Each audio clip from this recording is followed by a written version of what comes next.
The way to get more things done on this list is to enlist support. Just accept that up here. If I want to get more done, I need to start accepting better help in my life. Noel McKenzie from Represented Foundation. My friend, thank you so much for joining us on the 3 Points podcast. So happy to be here. Thank you for having me, Simon. It's an absolute pleasure. I'm really excited. The theme you're going to talk about today is the art of accepting help. Tell us a little bit about what that is and why it's so important to you. The art of accepting help, happy to talk to you about it. It's actually a workshop that I designed and created, and all stem from kind of living in two worlds. One, being in HR and seeing what would happen when, employees, managers, directors, when stuff hits the fan, and, really seeing folks go inward in that time. Stuff hits the fan, and instead of being like, I need this, they're kind of like, I'm okay, like hold down, or really go inward. And also working with entrepreneurs of color, I would see at my nonprofit, I would see that same thing. They're approaching a new, milestone, new topics, new pressures, new stress. And instead of reaching out for help, you would be like, hey, I haven't heard from you in a couple of weeks. And they would be like, I just went through the worst, craziest, most hectic month ever. And you're like, well, why didn't you reach out? And they were like, I just couldn't. So seeing those things happen made me want to do some work with people about the art of accepting help, why it's important, and how you can actually get better at it. Oh, I'm a huge fan of this topic, and I'm really excited to get into your 3 points. But first, I'm really curious, Noel, because you and I have known each other for like 20 years, and I've loved following your career and your growth and the work that you're doing with startup leaders. It's just fantastic. But tell me, are you naturally quite good at asking for help, or is this something you've had to develop and learn? Definitely not. No, I take my own advice a lot when it comes to how to get out of your head and ask for the help. But no, I'm definitely privy to the same experience about why we don't ask for help. So no, I'm not naturally good at it. No, I just have a lot more experience watching people, really be in a position to watch them not ask for help. And yeah, that gave me enough, plus my own experiences, that gave me enough to give something that could help people reverse it. But yeah, to answer your question, no, I'm not good at asking for help. Yeah, not naturally. But there's hope, because we can all get better at it, I think, right? And it's something that I know that further in my career, I feel like you've got to, in order to kind of get ahead and do things, which is probably a good jumping off point, Noel, for your point number one, which is better help gets you more done. Absolutely. Yes. Yeah. So, I mean, we're all human except for Beyonce, I guess. And maybe Missy Elliott, because she gets younger every year. But besides for those, selected folks who have sold their soul to Illuminati, no, I'm just kidding. But aside from those folks, we only have so much time in a day, and we all want to get more done. Obviously, you feel better when you accomplish things. But I just see so frequently so many folks who want to get all of those things done by themselves. And okay, I want to get this done. Then maybe you're at work and someone has another assignment for you or asks more of you. And you're like, oh, how am I going to get it all done by myself? You're not. Don't get it all done by yourself. Why? That sounds crazy. Like there are people out here who want to help you. Either they're on your team or maybe they haven't had a chance to help you before. You haven't broached that topic with you. But the whole point is both your professional and your personal life, if you only have a finite amount of time, the way to get more things done on this list is to enlist support. Accept that up here. If I want to get more done, I need to start accepting better help in my life. Yeah, I love that. And I know with your nonprofit work in Represented Foundation, you're trying to make it easier for Black and brown entrepreneurs, right, to kind of get ahead. I'm curious, we do a lot of work with startups through Google for Startups, and we're having a lot of fun with working with leaders of these kind of companies that are growing, and they're definitely trying to get more done. What do you see as like the one kind of main area or advice that you give to startup leaders or founders when it comes to helping them kind of get more done through this idea of accepting help? I think like startup leaders, they can get, they can be like sponges, and sometimes that can be overwhelming too, because you're getting information from here, or you're getting insight from here, insight from here. I think that broadening the scope of where you get the help, but narrowing the focus is important. In the sense to say, I've known some folks who are, startup founders, entrepreneurs, and maybe their first thing is they want to speak with, all the serial entrepreneurs, or they want to speak with all the really established, maybe like fundraisers and developers, something that they're like, wow, I think that you have all the answers for me because of, what I'm looking at face value. What I'm saying is that the same way that those folks may have some help for you, they may be someone to your size, someone younger than you, someone who's like even a potential new intern or volunteer. So that's what I mean about widening, the field that you can get it from, but being very specific. Oh, actually, I know a lot of people were like, oh my gosh, you just started a website, you just started your company, your website looks amazing. And they're like, oh my gosh, this high school student, was able to come in and knock it out for me. So I really want to be kind of take off some of the blinders that we have about like, oh, I need help and it has to come from this type of person. Not the case. Open up a little bit more, but just be specific. I need help with this website. And you'd be really surprised that folks who can step in there really help you out. And you're like, wow, that was easy. Now I'm moving on. And look at that, I got more done. So that's one thing I think about. Oh, I love that. And that's definitely on trend for what I'm seeing in terms of even reverse mentoring, young and old. You have these very senior leaders in organizations who are actually getting mentoring from some of their younger Gen Z employees when it comes to understanding trends and the different things in the world now. You're actually starting to help navigate us already, Noel, into point 2. And you've already mentioned one idea, which is fantastic, right? So let's dig into that further now. So some of our reasons for not asking for help are in our head. That's your second point. Tell us some of the other reasons then that are stuck in our head that are preventing us from kind of asking for help. Yeah. Okay. Well, maybe let me ask you, Tony. Oh no. Real quick, think of a time. Think of a time when you were about to ask for help and you didn't. And what were some of the words or phrases that went through your head? Probably that other people won't care, or they're not interested in helping, that they're too busy, or I don't want to put a burden on them. They're carrying enough. I mean, I find myself, I think like many of us trying to, as you talked about, trying to take on too much and maybe not reaching out. So those are some of the things I think would prevent me from asking for help. Okay. And now let's flip it real quick. Think of a time when you helped someone and it worked. You bring that to mind, a time when you helped someone and it worked. Do you have it in your mind? Mm-hmm. Yeah. Now tell us, tell the audience, how did you feel about that person after you helped them? Well, I sound a bit silly now, but no, I admired them for it and also respected them. And obviously I think one of the things that I find interesting about being asked for help is it's incredibly flattering to think that someone feels or believes that you can support them in some way or another. And I would tend to find the time and make the space to be able to do so. So let me just to clarify, you helped someone, they came to you for help, you helped someone. Did you come away thinking, wow, I really don't care? No. No? Okay. Did you come away thinking, geez, what a bother? Geez, you're just really bothering me here with this request for help. No. No? Okay. Did you come away thinking, geez, they really should have done this themselves, or this is not something that you ask someone for support? You should have handled this on your private, on your own time. Did you come away thinking that? No. Cool. Okay, it's interesting. So it's just as a quick example, all the things that you thought in your head that might stop you from asking for help are none of the things that you thought when you actually helped someone.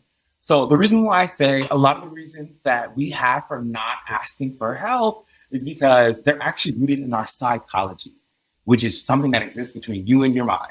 Here's what I think. I'm going to be a bother. They're not going to care. Maybe I should do it myself. And then what actually happens when you help someone, it's more about the sociology, which is what happens when we share an experience. So the moment we share an experience and actually ask for that help, chances are whoever you ask for help, whoever it was you asked for help, is going to admire you, like you admired that person. They're going to feel flattered and feel like fulfilled, like, wow, I did something helpful. They might respect you more. They might be committed to whatever it is that you were creating. Like you were thinking like, oh, they might not care. Chances are they might care a lot more now. Yeah. Geez, that was, yeah, feels like I'm on my own personal workshops. Thanks for coaching me through that, because what's funny is I'm thinking of a couple of occasions in the last 3.5 years in the business where I have asked and tested out a relationship and asked for a little bit of help, and it's come back, with a no and a hard no or silence. And then I have duly noted, okay, that's maybe not the person that I want in my tribe as we grow. Sure. And I've made quite intentional decisions around who we invite into our kind of playmaker community and our collaborator community, and as well as just even our clients, right? Even people that we're working for and with and partnering with. So just keep an eye on. So I'm so glad that you brought that up. Yeah. So I say a lot that all help is not created equally. And I also believe that all requests for help are not created equally. But I also want to remind people that very often we don't know what the other person or the other party is going through. And so I know a lot of folks, I've known a lot of folks who are like, no, I don't want to ask them for help because they never, And then when you talk to that person, they were like, dude, I was going through it when like, I didn't know where I was. You sent me an email? Where? So. Okay. Oh, yeah. I'm with you. It's so funny. Again, it's funny that you're like coaching me through this, because it's funny. I had that same experience with David in business, and I remember having an experience as described. I was like, oh, well, I'm not going to reach out to them again. And he was the voice of reason in the way that you are, Noel, saying, hang on, just take a breath.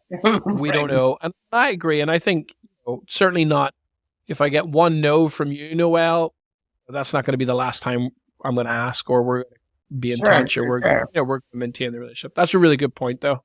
So so say that again, not all. I agree that not all help is created equally, and not all requests for help are created equally. Oh, I love that. We're going deeper and deeper, but I want to keep us moving into point number 3, because this is the one that I'm really interested in carrying our conversation around, because I know it means a lot to you. It means a lot to me, which is accepting better help creates equity for everybody. All right, Tony, let's take it back to like primary school, like elementary school, primary school days. And you're like, I have no idea what the teacher's talking about. I don't know what she is talking about. And you want to ask the question, but you're like, I'm not even going to breathe. I'm not going to put myself out there like, man, I think I'm so lost. Man, I might just have to, take this L. And then maybe someone else in the classroom, like raises their hand, and you're like, oh my gosh, like, thank you so much for asking that question. Like maybe I don't know if you ever had a scenario like that in mind. Now imagine have you ever had a new kid come to your school? Mm-hmm. Okay.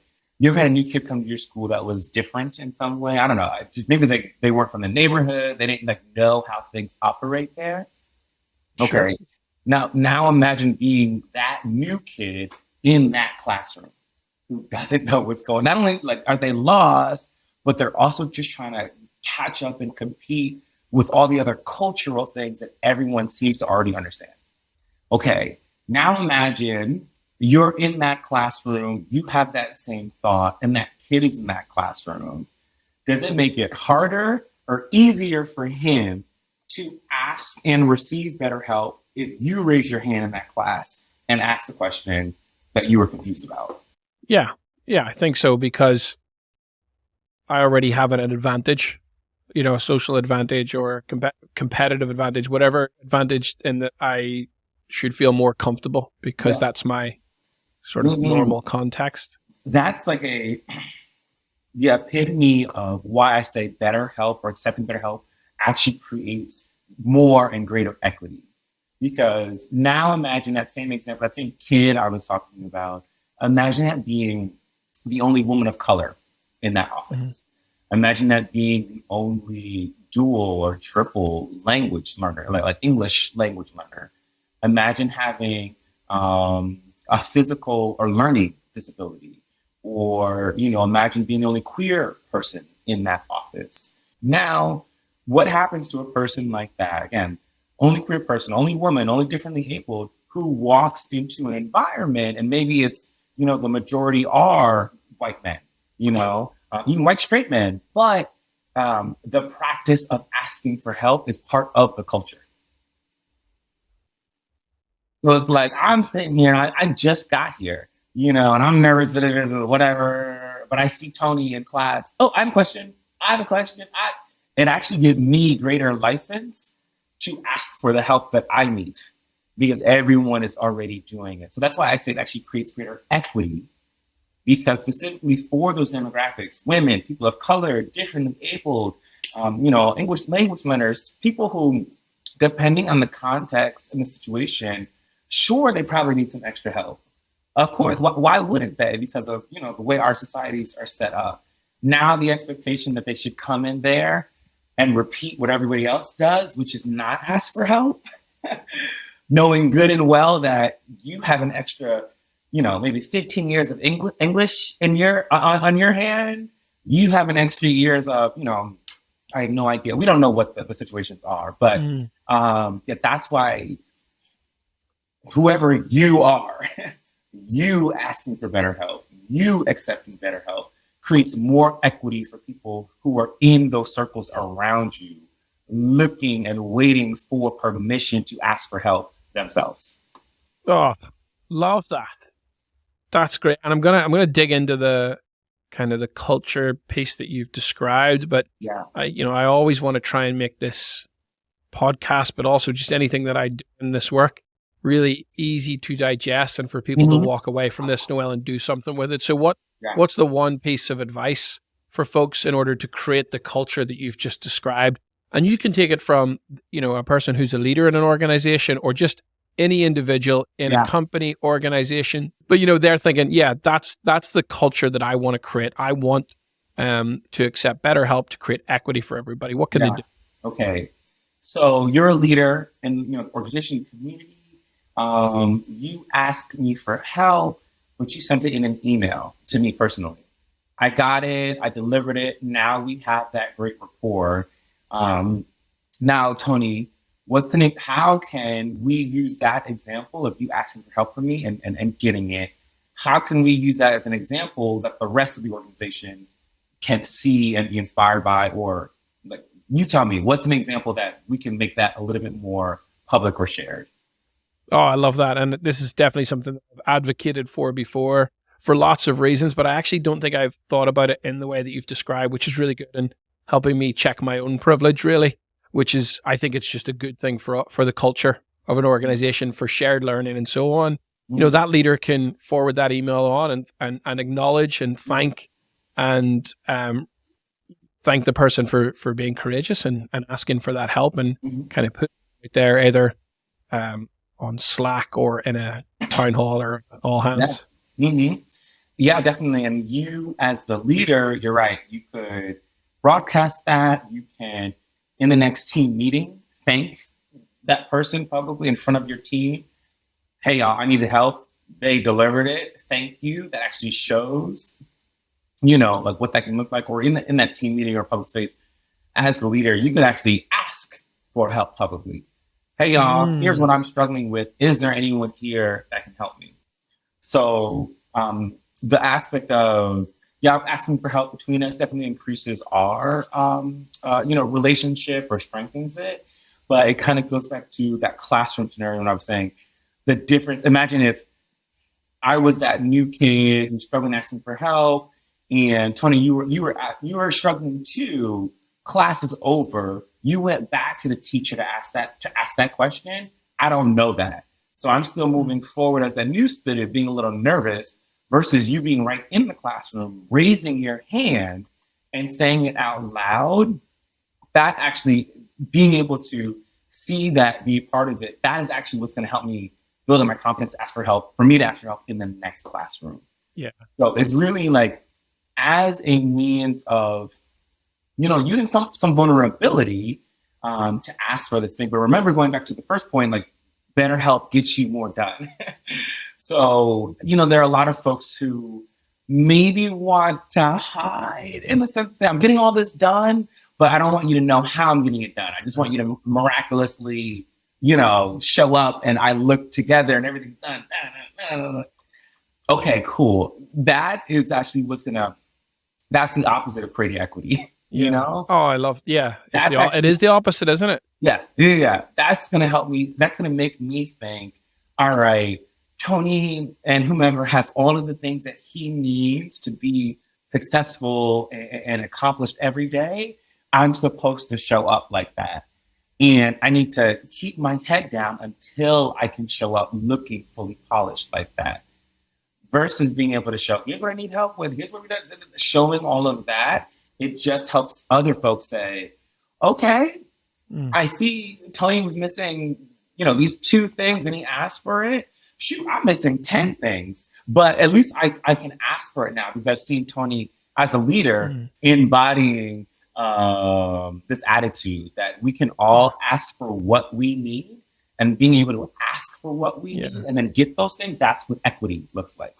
Well, we are rocking and rolling, getting deep. Geez, we could talk about this all day, but I feel like this is the nice jumping off point now to kind of pull together your 3 main points, which were covered. Better help gets you more done. Point number 2, some of our reasons for not asking for help are in our head. Point number 3, which has given me loads to think about, to be honest, accepting better help creates equity for all or for everybody.